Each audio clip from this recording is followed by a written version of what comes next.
Okay, here we are at MetalTalk. Tonight, later in London. Tonight, Bonnet Band are playing. Hello. And it gives me great pleasure to be here with Bonnet. Well, thank you very much. How are you? Great pleasure to be anywhere. Yes, I'm very fine. We just come over from Spain. Had a busy day today, so if I mess up, it's all my fault. I don't know what I'm talking about. There you go.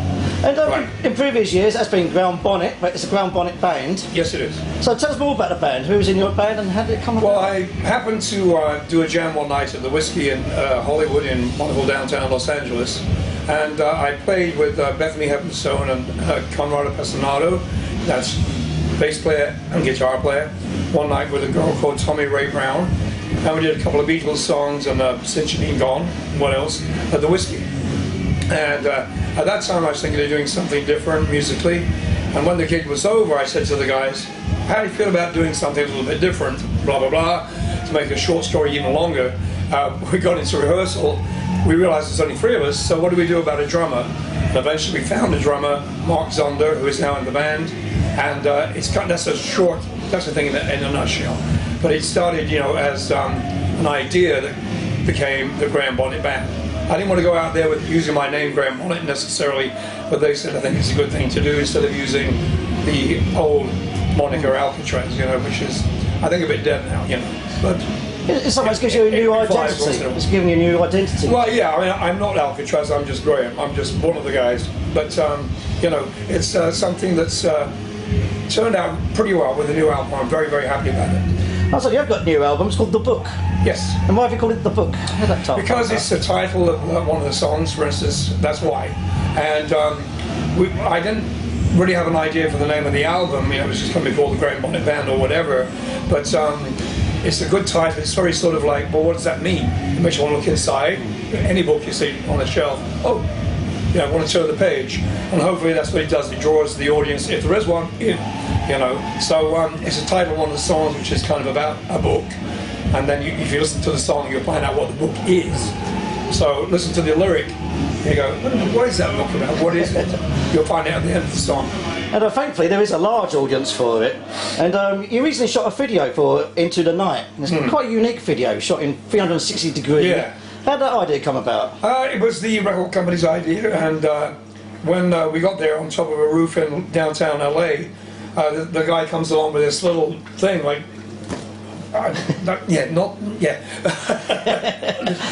Does this thing really work? It was a ball, a magic ball, like a crystal. It was like this, but smaller. Yeah. Anyway, he put it on the floor and he said, do whatever you like. You can walk around it, jump over it, blah, blah, blah, blah. You won't see me, I'm going to go behind this wall over here, do whatever you like, and then what actually happens is the viewer can control exactly what they want to look at. So you can move 360, and that's exactly what it is. So you can kind of look behind people's heads, look at the drummer, look at the bass player, look at the singer, or whatever. It's kind of cool, and I think a lot of people enjoy it.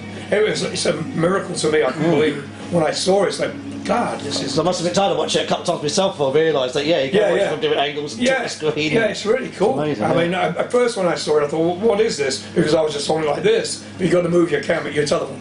Yeah. And was it an expensive video to film?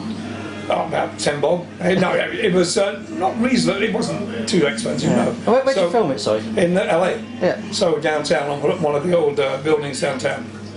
And on this album, it's like a double package. You revisited a lot of your old songs. Was that good fun to do that, the new band? The new things or the old things? Well, the old songs, it's like a double... Oh, it was kind of hard to do them again because obviously the original is the best.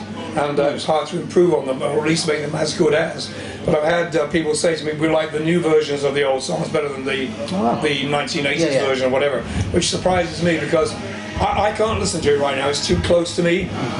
Things like Since You've Been Gone and whatever else is in there. I remember from the original sessions, and they were kind of like, happy energy, energy of all times. And it's sometimes hard to look back. I've sung them 10 million times over the years. Do I really want to hear a version of that under the microscope and we go, I wish I'd done that bit again. You know what I mean? But it's turned out, the other guys in the band have heard it and they think there's some better versions of the old songs anyway, so I believe them. Excellent. And there's a great reissue campaign out on like Hear No Evil, Cherry Red label here in England. Been released all your old albums, and one album is Back Row in the Stalls, which only saw the light of day this year. Yes. Well, that DJM Records in London had disappeared, you know, Dick James Music. And I was there in 1970 something, 72, 73, whatever it was, 75. And they had Elton John at that time and a bunch of in-house writers like Tony McCauley, etc., etc. And it was a record that was never finished, really. And it was put on the shelf, DJM closed down, and we were looking for the reel-to-reel. We couldn't find it, and luckily my old producer, Kaplan K, had a cassette copy. And that's the only copy we could find. So we had it juiced up and doctored as much as we could to get, you know, a good sound rate back into it. And it sounds pretty good considering it's from a little tiny Mickey Mouse tape. And I was surprised how good those songs sound after all this time. It was also like my first venture into writing something by myself and playing more of myself, you know, guitar and bass, whatever. And so it was a little baby that I'd lost, and now we've found it again. There's quite a lot of diversity of sounds on there, isn't there? There's like country rock on there, there's like the Beatles number on there. Isn't yeah, it's a bit of everything, because that's who I be. You know, I like all kinds of music. I don't like to stick in one kind of genre. But unfortunately, 10 million years later, suddenly I was in a rock band called Rainbow, and people think that's me, but it's, of course, there's other part to every musician. You're not just one entity, you are millions of other entities, you know. I'd say that just early albums like Backbone and Stalls, your first album, Brown Bonnet, No Bad Habits, they're great albums to go looking back at, and it's an early insight into the real Brown Bonnet and your musical tastes. Like on the album Brown Bonnet, there's Tired of Being Alone, Al Green song. And is that sort of music you listen to when you're at home? Yeah. I mean, I was very much into R&B and, you know, like the Four Tops, all those guys, and the old rock like Little Richard and Fats Domino, Buddy Holly, the Beatles, of course. You know, I followed the Beatles track, really. They did whatever they wanted to. And that's where I was going, kind of. I heard the first Paul McCartney solo album and thought, oh, that's what I'm going to do. So there's a bit of everything, and I don't sort of say I like that music. If I like that song, or that particular genre of music, I will record it, or try and do a good version of Tired of Being Alone, the Al Green tune, which I think turned out pretty good. I think so too. And obviously another song I love on the first album is the Cherelle song, We Used to Love Me Tomorrow, a song that you still sing to this day sometimes. Sometimes, yeah. If somebody breaks my arm or twists my arm to do it, yeah. It's, yeah, I mean, in Rainbow, when the last gig at Donington we did, when Cozy left the band, we did it that night. I was surprised when Richard went, came in the chord, he goes, okay. What? Oh, really? Oh, okay. Tonight, yeah, so, yeah, it's one of my favourite songs. And did you actually ever record a version of that with Rainbow? No, there's just a version of the album that I did. Yeah. We never did it. There might be a live thingy somewhere, I'm not sure.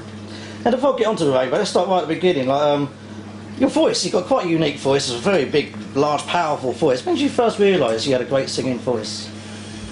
Well, my mum and dad told me when I was about 5, because we were walking around the house singing along with Mario Lanza back in the 1950s. You know, because and all those songs that you'd hear on the radio back then, because there was no kind of rock and roll, so all you heard was like sort of semi-operatic kind of music, or Perry Como, or you know, whomever. And it made my mum and dad giggle, going, listen to his voice, you know, all that kind of thing. So if it amused my dad, it amused me, and so I kept doing it. And eventually my voice became stronger as I was a little kid. And by the time I was 11, I had a kind of a sort of a big voice-ish, you know, and that's kind of where it started, really, listening to opera. Was you in the school choir or anything like that? Yeah, and did it school concerts. Always played on the school concert every year, that kind of thing, you know, yeah. And you had your first major success with the Marbles, Only One Woman. Yeah. And that was a hit down under, so did you go to Australia? No, it was a hit here in England. Right. Yeah. It went to number 3 here, I believe. And we didn't go to Australia because here was really where the major hit was with that song, and Europe. So Australia, I don't know what he did in Australia, to be honest. I didn't go to Australia till much, much later. But that song was the beginning of my career, thanks to the Gibbs brothers. Yeah, maybe that's why I'm getting confused, because you had a big connection with the Bee Gees, and you also did a Warm White as well later on. Yeah. So was that a friendship there with the Bee Gees? Yeah, I mean, my cousin Trevor was in the Bee Gees when he was a kid, and so they played together in Australia. They did TV shows together, and that's how I was introduced to the Bee Gees, was by my cousin. One afternoon, going on to Barry Gibbs' house, and this Only One Woman tune came up, and we recorded that, and we did pretty good. You know, it was like an overnight thing. It was so weird. coming from a little town like Skegness, Lincolnshire. Yeah, of course. And suddenly, hello, you're on top of the pops, and it was kind of, oh, what's happening now? And your photo technique is totally different from the Bee Gees, so Yeah. when I give you these songs, it must sound pretty different. We twisted it around. Yeah, it was my cousin's fault that I keep singing high notes these days. He said, because the original tune didn't go as high, it goes from like a C sharp. And it's, Trevor said to Barry wrote the tune, it was all in one level. And he said, well, why don't you let Graham go, only one moment, only, go up there. And I said, fuck yeah. Yeah, basically. And that's where the D sharps, Ds and all whatever else came out later. So, we can sing high. And so every song had to be bloody high, and which I didn't particularly want to do it on every song, but it kind of happened. And also, you eventually joined Rainbow. You're thrown into this big sort of heavy rock, heavy metal field. But you were sort of really mixing in those sort of circles. You had people like Mickey Moody, who played in your albums, Mick Underwood. Yeah. So how did your friendship with Mickey Moody and Mick Underwood come from? Well, that's from doing the albums, solo albums, sessions together. Mickey was managed by the same guys that managed me, Rory Gallagher, and let's see, who else is there? Status Quo, of course. We're all managed by the same people, so it became, we should all play on an album together, boom, It was no big, fucking medical mystery or something. We're all there, so why not, And it was a really good partnership, I think. Also, you got the offer to join Rainbow. I think it was Roger Glover who heard We Still Love Me Tomorrow, he gave it to Richie, that's my man. But you need a bit of persuasion to join. Yeah, because I thought I was wrong. I didn't see myself being in the flowing robes and the, all this stuff. That's not me. I was more sort of boogie woogie and whatever, but, not at all. Not into that at all. So I went back to my manager in London. I said, look, I'm more, I like pop songs and R&B and the Beach Boys, the Beatles. This is not for me. Those guys don't look like me. I don't have long hair, etc., etc. I've got 1950s clothes on. They're wearing all the spandex and Cuban heel boots, So I thought I was totally wrong. And he said to me, well, they really want you to be in the band. He said, the job is yours. He said, why do you think they asked you to sing your audition piece 3 times? And was you nervous at all in the auditions? Oh yeah, I thought I was going to be crap. So the first thing I did was not sing on microphone. I sang way away from the microphone, and they were all blasting away at this place in Switzerland, this chateau. And I sang it twice without microphone. And then Don Harry said to me, fuck, he said, do you want to sing on mic this time, one more time? Because they were all laughing, and I thought, they can't hear me, thank God for that. Because I was frightened of fucking up, And they were just smiling because they said, the job's yours, basically. Now sing it on mic, and we just want to make sure. And it was quite a departure for Rainbow, because with Ronnie James Dio, quite a heavy, dark, neoclassical sort of sound, and with Down to Earth, it's more in the direction of commercial. It's still heavy rock. Yeah. But the first time, like Russ Ballard gave Since You've Been Gone, he's the own composition with the band all night long. Yeah. Did you realise those songs would be massive hits? Because the first time they got in the top 10, Rainbow, those songs. Yeah, I know. Well, I think Since You've Been Gone put them, they became radio friendly. Whereas Rainbow, I didn't know who Rainbow was, for instance. I used to listen to not KO, Capital Radio. Yeah. Pirate radio. And you never hear that stuff on the radio at all. And Bruce Payne, the manager of the band, said, we've got to do a commercial song and get Rainbow in the chart, so to speak, back then, So this song came along, we heard it by a band called Clout, a girl band, and everybody's going, we can't do that. It was like nixing it like crazy. So it was like left till last. Then when we did it, we put our own little spin on it. And thank God for that, because it gave me a career, and I think a refreshing new look at Rainbow, the whole band, from that year onwards. Which is, I'm very proud of in a way, because I didn't look right and the song wasn't right for the band. It was totally wrong. And you say you didn't look right, and it's quite infamous. It's been well recorded in the history books. You had the James sort of Dean look, and Richie Blackwell wanted you to have the long hair look, and he even discussed it recently on a DVD. So, I know. Yes, he did.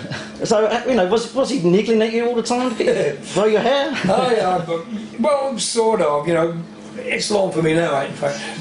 When I was on the road for a couple of months or whatever, you would get, sort of gnarly looking, a bit, scraggy. And he looked at me if I was in a restaurant. I remember one night he looked across at me in a restaurant, and he says, he goes, I said, what? He goes, I went, So when I had my hair cut at one time, one afternoon I went in Sheffield or wherever the fuck we were, and I came on stage. We didn't used to see each other all day, so the only time we saw each other was at the gig. And when I came on with my haircut, he looked across the stage, went, you know, he was in shock and disappeared behind the stacks all night. And then next day we had a meeting about my haircut. It was the funniest moment. It was Monty Python. I mean, did you ever discuss that you should wear a wig? No. We won't go any further than that. Bloody hell. That was for the singers that came later. All right, never mind. There you are. I don't mean that in a horrible way, no. But he had a thing about hair, there's no doubt about it. And what's the most ironic thing, Richie Blackmore came back last year with like another rock version of Rainbow. The new singer Ronnie Romero's got short hair. Yeah, there you go. Modern times, baby. Yeah. I mean, you know, no, it doesn't really matter any much that how you look anymore. I don't think. You can look the way you want. You can shave your damn head, and you still, as long as it's rock and roll. Yeah. Whatever you damn well wear, the uniform doesn't matter. It really doesn't. I'll say your time in Rainbow was short. Was it an enjoyable time for you?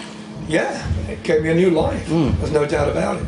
You know, from the day the Bee Gees gave me a kick up the butt, I was like, what the fuck is happening? Rainbow was another kick. I'm like, geez, I can do this too. You know, so it was career number 2, which gave me, it sounds like shit, doesn't it? But number 2, thank you. It was something that I never thought I would do, and it made me realise I had another voice, which I thank Richie and the band for giving me, because I'm stuck in that now. And you know, the reports are, even I've got it wrong before. Did you walk or was you pushed from Rainbow? I walked, because I thought Cozy left the band. We were very close. Cozy, me and Bonnet were very close all the time. We used to hang out constantly. And that's how it is in bands. You know, a couple of guys hang out, you know, like that. And when Cozy left, we begged him not to leave after Donington. Yeah.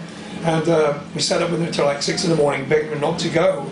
And he said, I've got a better job. I just felt like doing this. I'm bored with it.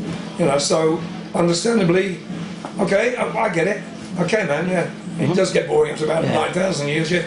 And it's rumoured that you did record a version of I Surrender. Did you record a version of that? I started to record it, I did some backing vocals and quit after the backing vocals were done because we had nothing else. And I looked at Roger Glover and I said, well, what else are we going to do? I've done backing vocals, what else we got? We have nothing. So I went back to LA, and then they called me up a little bit later to say, we've got some more songs now. I said, well, what's the point of me coming back now? I said, well, I'm deciding to do something different. Oh, look, if we get another singer in to do some of the songs you don't want to do, we'll get somebody else to do those, and you do what you want to do, the songs you like. I said, no, that will work 2 singers now. So I just quit. Yeah. Believe it or not, you know, what an idiot. I'm kicking myself now because I should have stayed a bit longer, and I apologise for that to the band, really. So you do have regrets leaving Rainbow? Yeah, absolutely. Because I was probably a bit too, my ego was taking me somewhere else, you know, and I was a bit too cocky. But in the end, it worked out okay. I'll say you went straight into solo work again. You did the album lineup. Yeah. Another top 10 single, Night Games. Yeah. Well, yes. Which was written not by me, but it was a song that when I first heard it, I knew that it was a song I should record. Had the elements of high notes, low notes, in between notes, all the rest of it, and a very strong chorus. And that's what I was looking for after doing that album, you know, with Rainbow. We needed another sort of since you've been gone, but probably a little bit heavier. And that was Night Games, no doubt about it. Great song. Thank you. Not long after you joined Michael Schenker, obviously that's another well-reported thing. You didn't stay around with Schenker for too long, but look, recently you've rekindled that friendship. You've been guesting with him. So how's that been good? It's been fine. It's been really, really good. We've had a lot of fun. We've played in Japan, played in Germany, and it's been great to kind of reunite for a couple of tunes with him and with the other singers from the band too. You know, Robert McCauley and Gary. Yeah. It's been fantastic. We all get on with each other very well, and it's nice to sing with a couple of other good singers. You know, it's great. Excellent. And obviously you did Alcatraz, massive band in Japan. Yes. Yeah. Yeah. You know, first had No Quarrel from Rock and Roll. Yeah. Also massive in the States as well. Yeah, we did okay. We did a good tour of the States, but it wasn't as big as Japan was our main market at that time, and not so much in England, but mainly the States and Japan. Yeah. So we're hoping to do that again with the new album, The Book, by the Graham Bonnet. Yeah. The Graham Bonnet band. So we're hoping to do that because I think there are elements of Alcatraz within this new album, which I'm very proud of. Yeah. It's a good sound. We have our own keyboard player as well. Yeah. So there's going to be a bit. Well, it's he and I from Alcatraz. So it's kind of cool that we're almost. We're not quite Alcatraz, but it's sort of a near enough sounding Alcatraz-ish. Oh, so you did 3 albums with Alcatraz. You know, Ingve Malmsteen stayed with 1 album. Steve Vai stayed with 1 album. Then you did the 3rd album with Danny Johnson. Yeah. But it was sort of the record company asked you to do some cover versions, a bit like what the success that Heart had. Yeah. You know, they brought some outside writers in and totally resurrected their career. But you were sort of against that in some ways, weren't you? We all were. It wasn't just me. And when we suggested doing When a Man Loves a Woman, Wendy Dio, Ronnie's wife, said, "You're really scraping the barrel doing that." And we did a really good version actually of it. Oh. But I don't know where that is. Yeah, sure. We're looking for that one. So. Yeah, my manager said to us, Wendy said, no, my recording engineer said, are you doing it in that key? It could sound like C sharp. And then our producer, Richie, came in, and Richie Podler, and he said, that's way too easy for you, Graham, so we did it in like 5 steps up. So we did it in F. So it was like ridiculously high. And but Wendy didn't like it. She said, you shouldn't be doing that. But we ended up with doing an Animals tune that went on there. Yeah, It's My Life. We're all kind of, It's My Life. But it wasn't really our thing. It wasn't us. Yeah. But we tried to please the record company because they were looking for hits. Because at that time there was a resurgence of Tina Turner with Capitol Records, and they were really looking after her. You know, she had all that "You Don't Need Another Hero" and all that stuff was happening. And we had like nothing like that at all. That was kind of radio friendly, as I've said before. And a lot of stuff we wanted to do wasn't what she wanted to hear or they wanted to hear. So they chucked us out. And I understand, because the times were changing. You know? Yeah. Yep. Well, yeah, the whole spectrum of the rock scene changed totally over the years. Absolutely. But you've kept them going, you know, Blackthorn, various solo albums. And I just mentioned, you know, the guitarists you've worked over the years, Richie Blackmore, Michael Schenker, Ingve, Steve Vai, Danny Johnson, Slash even. Yeah. Is there anyone out there that you wish you worked with but never have? I think I've been lucky in working with everyone I'd like to work with so far. You know, there's more to the world than a guitar player. You know? Yeah. There are other musicians that I love. Don Airey as a musician. I think he's the most fantastic player. And I've had the pleasure to work with John Lord, Don Airey, great keyboard players. Great guitar players, no doubt. They're all so great, all so different, the guys I played with. I'd love to have done something probably with a classical guitar player, you know, let's say Julian Bream if he was still around or something like that. Or John Williams, you know, people like that, because they're fantastic. I love that kind of music, you know, classical guitar is something I'm really into. Actually, you get quite a lot of these gigs, especially in places like Germany, where like Ian Gillan's at the moment in Bulgaria, I believe, and he's playing with an orchestra. Yeah. Have you ever been tempted by that, to play with an orchestra? Well, I have played with an orchestra, but only for like 2 or 3 tunes. Yeah. I've been on tour in like Russia or wherever. Yeah. They have a small student orchestra, and you play a couple of your hits but with strings and stuff. It's interesting, but I'd like to do something that's new and experimental with an orchestra. That would be great. But I don't see that happening anytime soon, because the GB band is going to be working on the next album already, I think. Yeah. You know, so we're going to have a full roster. And going back to the Ground Bonnet band, earlier this year you did a gig in Skegness, We did. your hometown where you were born. So It certainly is. what was that like, going back to Skegness? It was fucking great, because I wanted to see all my school friends and people I'd lost and loved, you know, and see how if they look older than me, you know. Oh, you look older than me. Good.